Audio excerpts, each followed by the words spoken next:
Hello friends, समित life maker YouTube channel पर आप लोगों का स्वागत है। देखिए दोस्तों, आज के सेशन में हम लोग करने वाले दोस्तों घटना चक्र का पूर्वावलोकन क्वेश्चन दोस्तों भारतीय राज्य व्यवस्था का दोस्तों भारतीय राज्य व्यवस्था एवं शासन दोस्तों पॉलिटी का दोस्तों ये प्रीवियस ईयर का क्वेश्चन दोस्तों जो घटना चक्र परिवर्तन का दोस्तों। तो देखिए दोस्तों, अभी तक हम इसमें बहुत सारे टॉपिक को खत्म कर चुके हैं दोस्तों। जैसे कि देखिए दोस्तों, अभी तक हम लोग का जो ये खत्म हुआ है दोस्तों 23 नंबर चैप्टर तक दोस्तों हम लोग का पूरा कंप्लीट कर चुके हैं दोस्तों। एक एक वीडियो पूरा कंप्लीट किया दोस्तों, क्रमवार तरीका से किए हैं दोस्तों।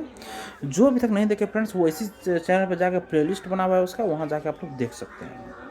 आज जो हम लोग का ये जो सेशन है दोस्तों, ये संसदीय समितियाँ दोस्तों करने वाले हैं। देखिए दोस्तों, यह पॉलिटी का सेशन आपके आगामी जो परीक्षा होने वाली है फ्रेंड्स, शिक्षक भर्ती 4.0, 5.0 और देखिए दोस्तों विभिन्न परीक्षा जहाँ जहाँ पॉलिटी पूछा जाता है उन सारे एग्जाम में दोस्तों यह इंपॉर्टेंट रहने वाला है। तो आप लोग दोस्तों सेशन से जुड़ जाइए फ्रेंड्स। देखिए हम लोग आज करने वाले संसदीय समितियाँ। तो फ्रेंड्स, सबसे पहले हम इसका थ्योरी कंप्लीट करते हैं। थ्योरी जैसे ही कंप्लीट होगा फ्रेंड्स, उस बेस पे जितने सारे क्वेश्चन अभी तक में बने हैं सारे क्वेश्चन को एक एक करके हम लोग देख लेते हैं। देखिए दोस्तों, थ्योरी है हम लोग का संसदीय समितियाँ का। संसद विभिन्न समितियों के माध्यम से अपने कर्तव्यों का निर्वहन करती है। ये समितियां सदन द्वारा नियुक्त अथवा निर्वाचित की जाती है या अध्यक्ष सभापति द्वारा नाम निर्देशित की जाती है। ये अध्यक्ष सभापति के निर्देशानुसार कार्य करती है तथा अपना प्रतिवेदन सदन को या लोकसभा अध्यक्ष सभापति को सौंपती है। संसदीय समितियां को मुख्यतः दो भागों में विभाजित किया जाता है। एक हो गया अस्थायी समिति और एक हो गया दोस्तों तदर्थ समिति। समिति दो प्रकार का होता है फ्रेंड्स, एक अस्थायी समिति और एक तदर्थ समिति। अस्थायी समिति अस्थायी प्रकृति की होती है, जो निरंतरता के आधार पर कार्य करती है दोस्तों, जो निरंतरता के आधार पर कार्य करती है। देखिए फ्रेंड्स, जो निरंतरता के आधार पर कार्य करती है, इनका गठन प्रत्येक वर्ष अथवा समय समय पर किया जाता है। और तदर्थ समितियों की प्रकृति दोस्तों अस्थायी होती है दोस्तों, जिस उद्देश्य के लिए उनका गठन किया जाता है उसके पूरा होते ही इनका कार्यकाल भी समाप्त हो जाता है दोस्तों। विधेयकों पर परवर समितियां, संयुक्त समितियां, तदर्थ समितियों का प्रमुख उदाहरण दोस्तों देखिए परवर समिति और संयुक्त समिति, ये सब क्या है दोस्तों, ये तदर्थ समिति का उदाहरण है दोस्तों। प्रमुख अस्थायी समिति देख लीजिए फ्रेंड्स, वित्त समितियां होती है, विभागीय अस्थायी समितियां होती है, जांच समिति होती है, परीक्षण एवं नियंत्रण दोस्तों नियंत्रण के लिए गठित समिति है। और 5 दोस्तों सदन के दैनिक कार्यों से संबंधित समितियां। 6 होता है सदन समिति अथवा सेवा समिति, अनुसूचित जातियों और अनुसूचित जनजातियों के कल्याण पर समिति आदि। वित्त समितियों के अंतर्गत लोक लेखा समिति, प्राक्कलन समिति तथा सार्वजनिक उपक्रम समिति शामिल है। सदन विशेष की अस्थायी समितियों तथा अपवाद स्वरूप कुछ विशिष्ट समितियां यथा प्राक्कलन समिति को छोड़कर संसद के दोनों सदनों के सदस्यों से मिलकर बनने वाले सभी अस्थायी समितियों में लोकसभा एवं राज्यसभा के सदस्यों का अनुपात लगभग 2:1 का होता है दोस्तों। देखिए फ्रेंड्स, लोक लेखा समिति, सार्वजनिक उपक्रम समिति, लाभ के पद पर समिति तथा अनुसूचित जातियों एवं अनुसूचित जनजातियों के कल्याण पर समिति के सदस्यों का चुनाव तत्संबंधी सदन द्वारा किया जाता है। जबकि अन्य संयुक्त समितियों के सदस्यों को सभापति लोकसभा अध्यक्ष द्वारा नामित किया जाता है दोस्तों। ठीक है फ्रेंड्स, जबकि अन्य संयुक्त समितियों के सदस्यों को सभापति लोकसभा अध्यक्ष द्वारा नामित किया जाता है। लोक लेखा समिति में कुल 22 सदस्य होते हैं फ्रेंड्स। लोक लेखा समिति जो है दोस्तों, इसमें कुल 22 सदस्य होते हैं फ्रेंड्स, जिसमें 15 सदस्य लोकसभा से और 7 सदस्य दोस्तों राज्यसभा से होते हैं लोक लेखा समिति में। यह समिति भारत सरकार के विनियोग लेखा और उन पर नियंत्रण तथा महालेखा परीक्षक के प्रतिवेदन की जांच करती है। इस समिति का कार्यकाल 1 वर्ष होता है दोस्तों। इस समिति का कार्यकाल 1 वर्ष होता है दोस्तों, लोक लेखा समिति का। और प्राक्कलन समिति में सदस्यों की संख्या दोस्तों 30 होती है फ्रेंड्स, 30 होती है दोस्तों प्राक्कलन समिति। अब देखिए नेक्स्ट दोस्तों हम लोग का है प्राक्कलन समिति। लोक लेखा समिति में 22 सदस्य होते हैं दोस्तों, जिसमें कि 15 लोकसभा से और 7 राज्यसभा से। नेक्स्ट दोस्तों प्राक्कलन समिति। नेक्स्ट देखिए फ्रेंड्स, देखिए इसके सदस्य दोस्तों ये प्राक्कलन समिति के सदस्यों की संख्या 30 होती है। इसके सदस्य केवल लोकसभा से निर्वाचित होते हैं, केवल लोकसभा से दोस्तों। यह समिति यह बताती है कि प्राक्कलनों में निहित नीति के अनुरूप क्या मितव्ययिता बरती जा सकती है तथा संगठन कार्य कुशलता और प्रशासन में क्या क्या सुधार किए जा सकते हैं। सरकारी उपक्रम समिति दोस्तों, देखिए सरकारी उपक्रम समिति में 22 सदस्य होता है दोस्तों। नेक्स्ट है सरकारी उपक्रम समिति दोस्तों, इसमें 22 सदस्य इसमें भी होता है दोस्तों। और लोक लेखा समिति में दोस्तों 22 ही हुआ था दोस्तों। सरकारी उपक्रम में दोस्तों 15 लोकसभा तथा राज्यसभा से दोस्तों 7 होते हैं। यह समिति सरकारी उपक्रमों के प्रतिवेदनों और लेखाओं की जांच करती है। याचिका समिति के सदस्यों की संख्या लोकसभा में 15 तथा राज्यसभा में 10 होती है दोस्तों। याचिका समिति के सदस्यों की संख्या लोकसभा में 15 तथा राज्यसभा से 10 होती है। नेक्स्ट है दोस्तों याचिका समिति। देखिए फ्रेंड्स, लोक लेखा समिति और सरकारी उपक्रम समिति में सेम होता है दोस्तों सदस्य, और प्राक्कलन समिति में 30 सदस्य होते हैं जो कि सिर्फ लोकसभा के होते हैं दोस्तों। और याचिका समिति में देखिए फ्रेंड्स, ये सदस्यों संख्या लोकसभा से 15 और राज्यसभा से 10 होती है दोस्तों। और लोक लेखा समिति अपनी रिपोर्ट लोकसभा के अध्यक्ष को सौंपती है, और सामान्यतः लोकसभा के से विपक्ष किसी सदस्य को इसकी अध्यक्ष नियुक्ति किए जाने की परंपरा है दोस्तों। इस समिति के अध्यक्ष की नियुक्ति लोकसभा अध्यक्ष द्वारा की जाती है दोस्तों। देखिए फ्रेंड्स, प्रश्न को सब दोस्तों इस पृष्ठ पे जितने सारे क्वेश्चन बने हैं उन क्वेश्चन को देखिए दोस्तों, हम लोग एक एक करके देखते हैं। पहला क्वेश्चन है, भारतीय संसद किस रीति से प्रशासन एडमिनिस्ट्रेशन पर नियंत्रण करती है दोस्तों। ऑप्शन नंबर ए सही है दोस्तों, संसदीय समितियों के माध्यम से दोस्तों। देखिए दोस्तों, भारतीय संसद संसदीय समितियों के माध्यम से प्रशासन पर नियंत्रण करती है। उदाहरणार्थ लोक वित्त पर नियंत्रण वह 3 समितियों के माध्यम से करती है, लोक लेखा समिति, प्राक्कलन समिति एवं लोक उपक्रमों पर समिति। देखिए फ्रेंड्स, उदाहरण है दोस्तों इसमें, लोक वित्त पर नियंत्रण हेतु 3 समितियों के माध्यम से करती है, लोक लेखा समिति, प्राक्कलन समिति एवं लोक उपक्रमों पर समिति। ध्यान है कि भारतीय संविधान में संसदीय समितियों के बारे में विशेष रूप से कोई उपबंध नहीं दिया गया है दोस्तों। देखिए दोस्तों, नेक्स्ट क्वेश्चन, निम्नलिखित में से कौन सी एक सबसे बड़ी संसदीय समिति है दोस्तों। तो ये है दोस्तों प्राक्कलन समिति फ्रेंड्स, प्राक्कलन समिति। तो ये दोस्तों प्रश्न उत्तर में प्राक्कलन समिति संसद की सबसे बड़ी समिति है। संसद का बहुत सा काम सभा की समितियों द्वारा निपटाया जाता है, जिन्हें संसदीय समितियां कहते हैं। संसदीय समिति से तात्पर्य उस समिति से है जो सदन सदस्यों द्वारा नियुक्त या निर्वाचित की जाती है, अथवा अध्यक्ष या सभापति द्वारा नाम निर्देशित की जाती है, तथा अपना प्रतिवेदन सदन को या अध्यक्ष सभापति को प्रस्तुत करती है। अपनी प्रकृति के अनुसार संसदीय समितियां 2 प्रकार की होती हैं, अस्थायी समिति एवं तदर्थ समिति। देखिए फ्रेंड्स, लोक लेखा समिति जो है दोस्तों, देखिए फ्रेंड्स ये हम आपको थ्योरी में करवा चुके हैं दोस्तों, फिर से आप लोग को करवा रहे हैं ताकि आप जितना बार इसको रिवीजन कीजिएगा फ्रेंड्स उतना आपके दिमाग में ये बैठ जाएगा दोस्तों। तो देखिए दोस्तों, लोक लेखा समिति, देखिए समिति 2 प्रकार की होती है दोस्तों, एक अस्थाई एक तदर्थ। अस्थाई दोस्तों अस्थाई होती है, तदर्थ सिर्फ दोस्तों उसके कार्यकाल करने तक के मतलब जो उसको सौंपा जाता है फ्रेंड्स उतना ही समय के लिए होता है जब तक वो अपना प्रतिवेदन प्रस्तुत न कर दे। देखिए फ्रेंड्स, लोक लेखा समिति दोनों सदनों द्वारा निर्वाचित कुल 22 सदस्य इस समिति के सदस्य होते हैं, जिसमें 15 सदस्य लोकसभा से तथा 7 सदस्य राज्यसभा से आते हैं। यह समिति भारत सरकार के विनियोग, लेखा और उन पर नियंत्रण तथा महालेखा परीक्षक के प्रतिवेदन की जाँच करती है। इस समिति का कार्यकाल 1 वर्ष होता है दोस्तों। नेक्स्ट देखिए दोस्तों, प्राक्कलन समिति। इस समिति में सदस्यों की संख्या 30 होती है। इसके सदस्य केवल लोकसभा द्वारा निर्वाचित होते हैं। इसका कार्यकाल 1 वर्ष होता है।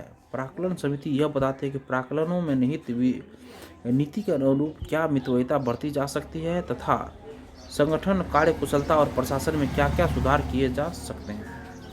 नेक्स्ट देखिए दोस्तों, सरकारी उपक्रम समिति। इस समिति में कुल 22 सदस्य होते हैं, जिसमें 15 लोकसभा और 7 राज्यसभा द्वारा निर्वाचित होते हैं। इस समिति का कार्यकाल 1 वर्ष होता है।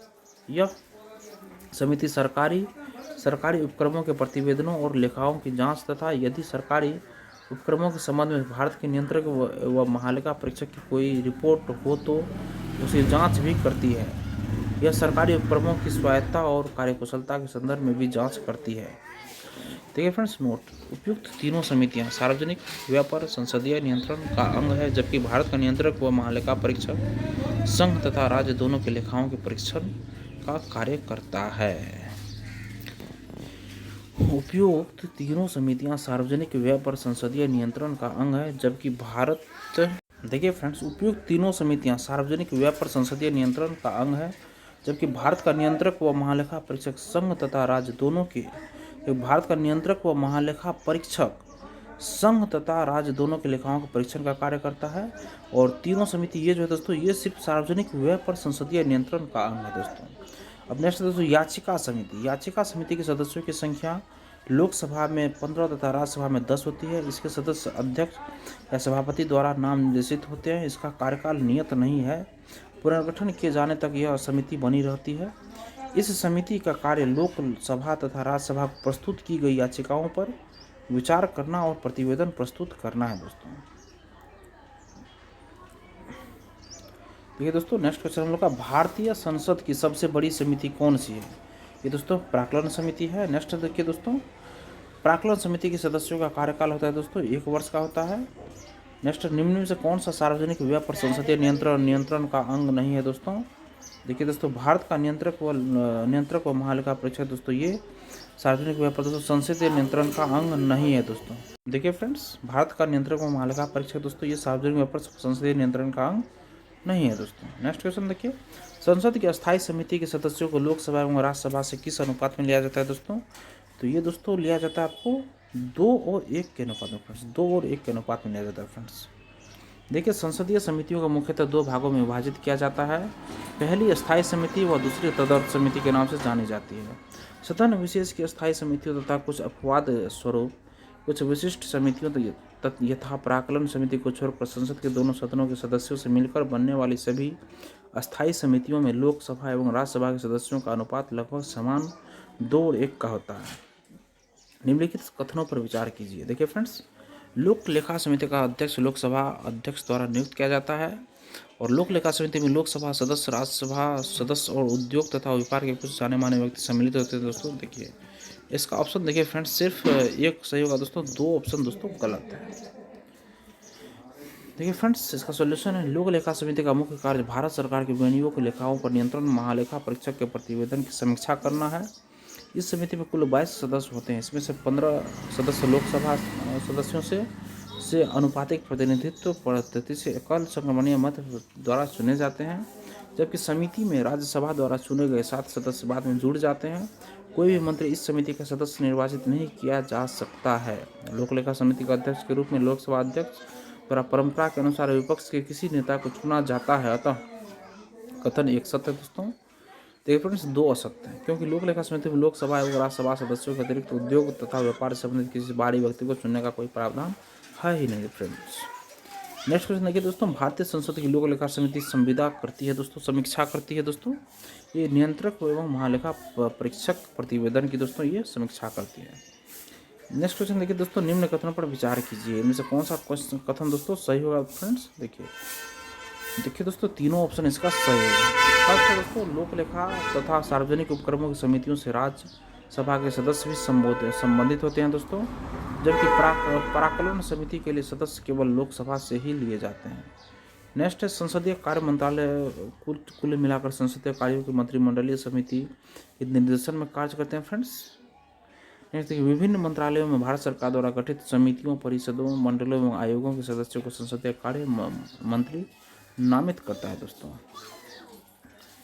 देखिए दोस्तों, लोक लेखा समिति एवं सार्वजनिक उपक्रमों की समिति में लोकसभा एवं राज्यसभा दोनों के सदस्य 15 लोकसभा से तथा 7 राज्यसभा से रहते हैं दोस्तों, जबकि प्राक्कलन समिति या आकलन देखिए फ्रेंड्स, लोक लेखा समिति एवं सार्वजनिक उपक्रमों की समिति में लोकसभा एवं राज्यसभा दोनों के सदस्य 15 लोकसभा से 7 राज्यसभा से होते हैं, जबकि प्राक्कलन समिति या आकलन समिति एस्टीमेट कमेटी में केवल लोकसभा से 30 सदस्य चुने जाते हैं। इस प्रकार कथन 1 सत्य है। संसद के दोनों सदनों में सरकारी कार्यों को समन्वित करने और तत्संबंधी व्यवस्था की जिम्मेदारी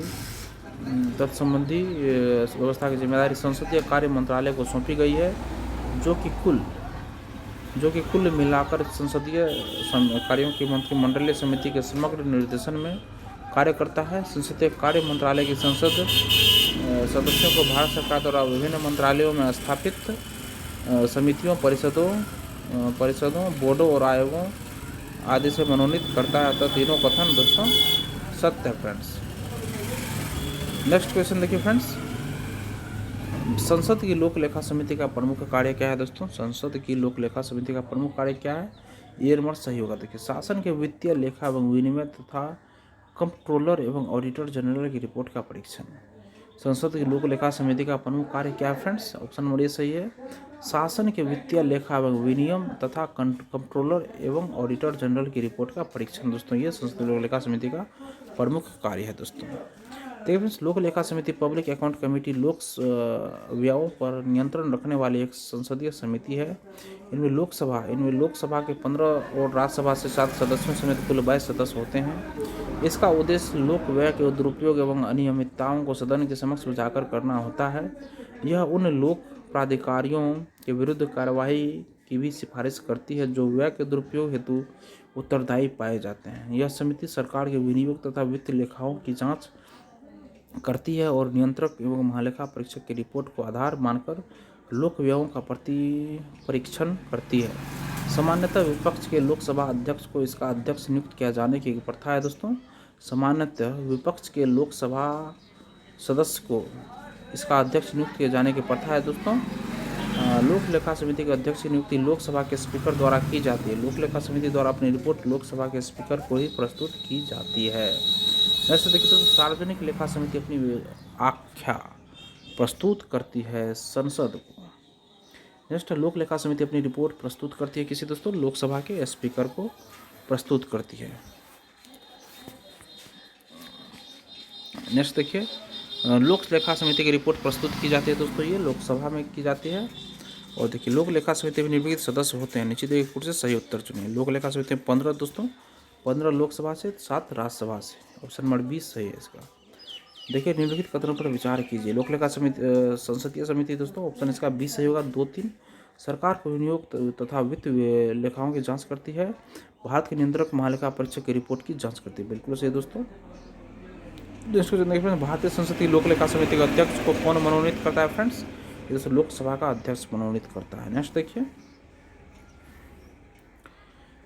सूची फर्स्ट को सूची सेकंड से देखिए दोस्तों सुमेलित कीजिए तथा सूचियों के नीचे दिए गए कोड का प्रयोग कर सही उत्तर चुनिए। तो कौन सा ऑप्शन सही होगा दोस्तों? देखिए, ऑप्शन नंबर इसका सी सही होगा दोस्तों। लोक लेखा समिति दोस्तों वित्तीय समिति है फ्रेंड्स। और देखिए, याचिका समिति दोस्तों ये कार्यकारी समिति है। स्टॉक बाजार स्कीम संयुक्त समिति दोस्तों ये तदर्थ समिति है। और विभागीय समिति दोस्तों ये स्टैंडिंग समिति है फ्रेंड्स। देखिए फ्रेंड्स, लोक लेखा समिति दोस्तों वित्तीय समिति है फ्रेंड्स। याचिका समिति कार्यकारी समिति है। स्टॉक बाजार स्कीम्स संयुक्त समिति ये तदर्थ समिति है। विभागीय समिति दोस्तों स्टैंडिंग समिति है फ्रेंड्स। नेक्स्ट क्वेश्चन देखिए, राज्यसभा के सदस्यों को संबद्ध नहीं किया जाता है। ऑप्शन नंबर 2 सही है। एस्टीमेट कमेटी से राज्यसभा के सदस्यों को संबद्ध नहीं किया जाता है दोस्तों, एस्टीमेट कमेटी से। और पब्लिक अकाउंट्स कमेटी से किया जाता है और सार्वजनिक उद्योग की कमेटी से किया जाता है फ्रेंड्स। देखिए, प्राकलन या आकलन एस्टीमेट कमेटी के सभी 30 सदस्य लोकसभा के से लिए जाते हैं तथा इसमें राज्यसभा के सदस्यों को संबद्ध नहीं किया जाता है। जबकि लोक लेखा पब्लिक अकाउंट्स कमेटी और सार्वजनिक उद्यमों की कमेटी दोनों में 15 सदस्य लोकसभा से और 7 सदस्य राज्यसभा से चुने जाते हैं। सरकारी आश्वासनों पर स्थायी समिति दोनों सदनों में पृथक रूप से गठित होती है, जिसमें लोकसभा की समिति में 15 सदस्य तथा राज्यसभा की समिति में 10 सदस्य होते हैं। नेक्स्ट क्वेश्चन देखिए फ्रेंड्स, निम्नलिखित में से किस समिति में राज्यसभा का प्रतिनिधित्व तो नहीं होता है दोस्तों? आकलन समिति में राज्यसभा का प्रतिनिधित्व तो नहीं होता है। नेक्स्ट क्वेश्चन है, प्राकलन समिति संसद के किस सदन के सदस्यों से गठित की जाती है? तो दोस्तों ये सी सही होगा, लोकसभा के सदस्यों से। नेक्स्ट क्वेश्चन देखिए, निम्नलिखित में से कौन सी भारतीय संसद की वित्तीय समितियां हैं? ऑप्शन नंबर इसका सही है दोस्तों, ABC। देखिए, प्राकलन समिति है, लोक लेखा समिति है, लोक उपक्रम समिति है दोस्तों, ये तीनों है दोस्तों। ऑप्शन नंबर दोस्तों इसका सी सही होगा। देखिए, भारतीय संसद की वित्तीय स्थायी समितियां निम्न है दोस्तों। प्राकलन समिति, इसमें 30 सदस्य होते हैं जो 1 वर्ष के लिए कार्य करते हैं। लोक लेखा समिति, सार्वजनिक लेखा समिति 22 सदस्य होते हैं, 15 लोकसभा से, 7 राज्यसभा से, जो 1 वर्ष के लिए कार्य करते हैं। नेक्स्ट दोस्तों, लोक सार्वजनिक उपक्रम समिति 22 सदस्य होते हैं, जिसमें 15 लोकसभा से, 7 राज्यसभा से, जो 1 वर्ष के लिए कार्य करते हैं। लोक उपक्रम समिति या सार्वजनिक उपक्रम समिति। नेक्स्ट देखिए, निम्नलिखित में से कौन सी भारतीय संसद की वित्तीय समितियां हैं? तो ऑप्शन नंबर इसका डी सही होगा, 1, 2, 3। सार्वजनिक लेखा समिति, प्राकलन समिति और सार्वजनिक उपक्रम समिति, ये 1, 2, 3 सही है। नेक्स्ट क्वेश्चन देखिए, निम्नलिखित में से कौन संसद की अस्थायी समिति नहीं है? लोक लेखा तो है, आकलन भी है, अनुसूचित जाति अनुसूचित जनजाति कल्याण समिति, सार्वजनिक उपक्रम समिति ये भी है दोस्तों, ये भी शायद होना चाहिए फ्रेंड्स। देखिए दोस्तों, इसका सोल्यूशन, संसदीय समितियां 2 प्रकार की होती हैं, एक अस्थायी समिति स्टैंडिंग कमेटीज और सेकंड है तदर्थ समिति एडहॉक कमेटीज। अस्थायी समितियों में 3 मुख्य वित्तीय समितियां हैं दोस्तों, आकलन समिति, लोक लेखा समिति, सार्वजनिक उपक्रम समिति।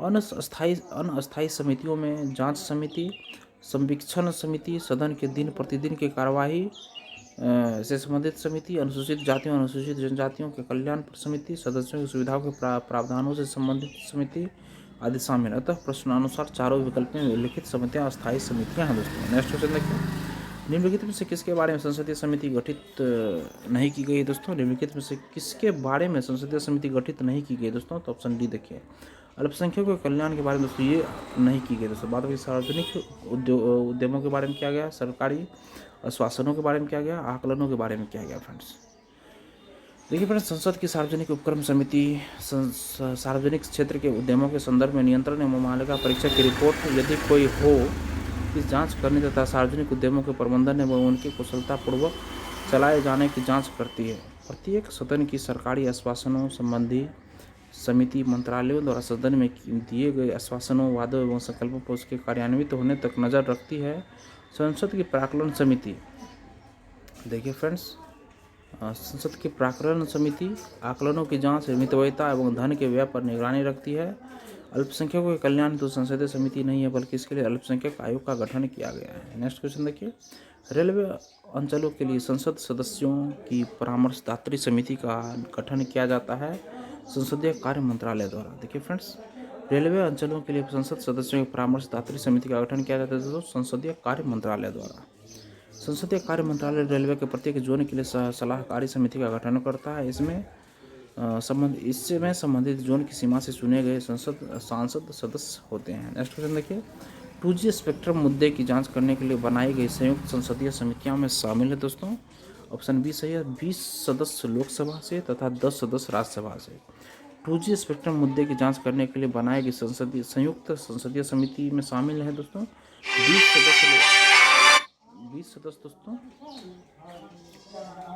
20 सदस्य लोकसभा से तथा 10 सदस्य दोस्तों राज्यसभा से है दोस्तों। ऑप्शन नंबर बी सही है दोस्तों। नेक्स्ट क्वेश्चन देखिए दोस्तों, 2G स्पेक्ट्रम घोटाले की जांच हेतु संयुक्त संसदीय समिति जेपीसी के प्रस्ताव को लोकसभा द्वारा 24 फरवरी 2011 को एवं राज्यसभा द्वारा 1/5/2011 को पारित किया गया तथा 4 मार्च 2011 को संयुक्त संसदीय समिति गठित की गई। इस संयुक्त संसदीय समिति में कुल 30 संसद सदस्य शामिल किए गए थे, जिसमें 20 लोकसभा से तथा 10 राज्यसभा से थे। इस समिति के अध्यक्ष पीसी चाको थे तथा इसने अपनी रिपोर्ट अक्टूबर 2013 में तत्कालीन लोकसभा स्पीकर मीरा कुमार को सौंपी थी। नेक्स्ट क्वेश्चन देखिए फ्रेंड्स, 2G स्पेक्ट्रम कांड की जांच करने हेतु बनी संसद की संयुक्त समिति का अध्यक्ष कौन था दोस्तों? पीसी बाको दोस्तों, पीसी बाको। नेक्स्ट देखिए फ्रेंड्स, भारत की संसद के संदर्भ में निम्नलिखित में से कौन सी संसदीय समिति इसकी समीक्षा करती है और सदन को सूचित करती है कि जो विनियम, उपनियम, उपविधि आदि बनाने की शक्तियाँ संविधान द्वारा प्रदत्त है या सदन द्वारा प्रत्याशित है, उनका कार्यपालिका द्वारा इन प्रत्याजनों डेलीगेशन की परिधि के भीतर उचित प्रयोग हो रहा है दोस्तों। कौन सा ऑप्शन सही होगा दोस्तों इसका? बी, अधीनस्थ विधान संबंधी समिति। अधीनस्थ विधान संबंधी समिति ऑप्शन नंबर 2 बिल्कुल सही है। देखिए, अधीनस्थ या प्रत्यायोजित विधायन उन नियमों, विनियमों, उपनियमों, उपविधियों आदि को कहा जाता है जो कि संसद द्वारा किसी अधीनस्थ को प्रत्यायोजित विधायी कृत्य के अनुसरण में निर्मित किया जाता है। अधीनस्थ विधायन संबंधी समिति कमेटी ऑन सबऑर्डिनेट लेजिस्लेशन की सदन को सूचित करती है कि प्रत्यायोजित शक्तियों का प्रयोग प्रत्यायोजनों की परिधि के भीतर उचित रूप से हो रहा है। नेक्स्ट क्वेश्चन है हम लोग का, भारत में दूरसंचार, बीमा, विद्युत आदि जैसे क्षेत्रों में स्वतंत्र नियामकों का पुनरीक्षण निम्नलिखित में से कौन करती हैं दोस्तों? लेकिन इसका ऑप्शन 1 सही हो जाएगा दोस्तों। 1-2 संसद द्वारा गठित तदर्थ समिति, 2 संसदीय विभाग संबंधी स्थायी समिति, ये दोनों 1-2 सही है। इसका सॉल्यूशन, भारत में दूरसंचार, बीमा, विद्युत आदि जैसे क्षेत्रों में स्वतंत्र नियामकों का पुनरीक्षण संसद द्वारा गठित तदर्थ समितियां एवं संसदीय विभागों संबंधी स्थायी समितियां करती है। इनके पुनरीक्षण से वित्त आयोग, वित्तीय क्षेत्र विधायी सुधार आयोग एवं नीति आयोग संबंधित नहीं है दोस्तों। ये तो इसी के साथ हमारा सेशन दोस्तों यहीं कंप्लीट हो दोस्तों, संसदीय समितियाँ। और देखिए दोस्तों, अगर आप लोगों को वीडियो पसंद आया फ्रेंड्स तो वीडियो को लाइक ज़रूर कीजिए दोस्तों, और किसी एक ग्रुप में इसको शेयर कीजिए। चैनल को सब्सक्राइब कीजिए फ्रेंड्स, और लेटेस्ट इन्फॉर्मेशन नोटिफिकेशन पाने के लिए बेल आइकन के बटन को ज़रूर दबाइए। धन्यवाद दोस्तों, आपका दिन शुभ हो।